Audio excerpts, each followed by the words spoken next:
She'd spent the previous evening scrubbing a chipotle stain off the lapel with a toothbrush.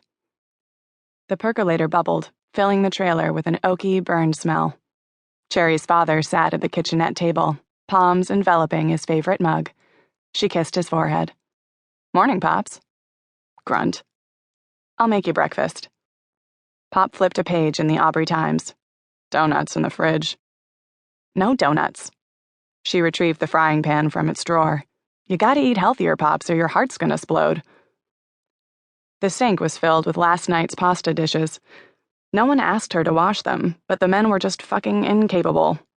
Pop and Stu might be content to eat off a plate with congealed gravy stuck to the underside, but someone had to have standards. "How was your run?" "Aborted," said Cherry. "They're filming a movie at the bottling plant, I guess." "You couldn't just go around?" "Nah, if I can't do my route, I'm not running." "You're a crazy girl." "I know." She set the egg sizzling and retrieved a yogurt from the fridge. According to the package, it was both nutritious and delicious. Pop eyed the pink sludge as though he doubted both counts. "How come I gotta eat eggs and you get to eat that shit?" "I'm not fat, Pops." Pop huffed, turned a page. "I'm big-boned." "And your big bones are covered in clogged arteries," said Cherry. "You're like a bacon-wrapped dino skeleton." Pop chuckled and handed her the comics page. Charlie Brown missed the football. Cherry missed Calvin and Hobbes. "Your quarterly report card came in." Her eyes jerked up a little too quickly. She lowered them. "Oh?" "Yeah, apparently it came a week ago, but somehow it fell out of the mailbox." "Weird." "And into the trash." "Huh." "And got ripped into a million pieces." Cherry ate her yogurt. "Must have been mice. I told you we need an exterminator." He pushed the document across the table. It had been reassembled with Scotch tape, roughly, but the writing was still legible. Next time she'd burn it. "Look, what does it matter?"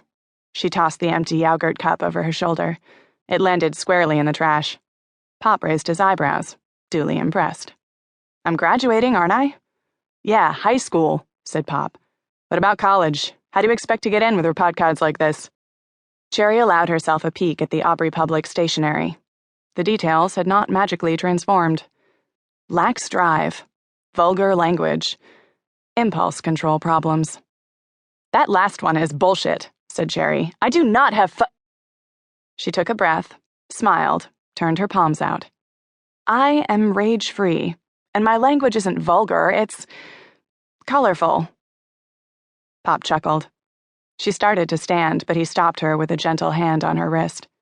"You're not getting off easy because you make me laugh, Alice Kerrigan." Cherry swallowed. "I hate that name." "Cherry." "Pop." He released her.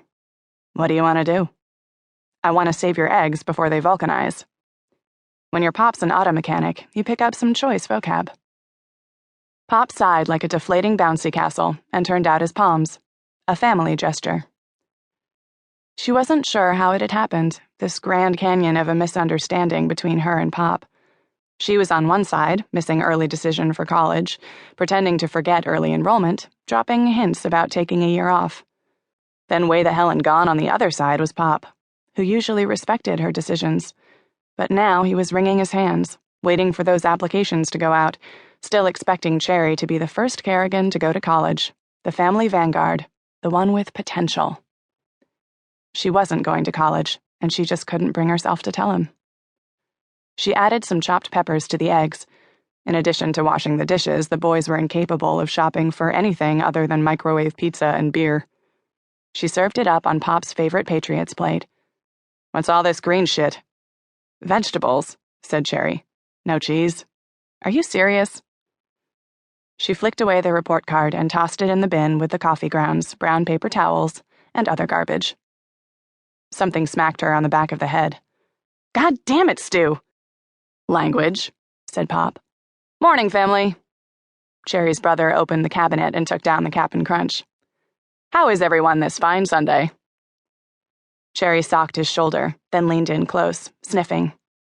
Stu looked at her like she'd just farted. "What?"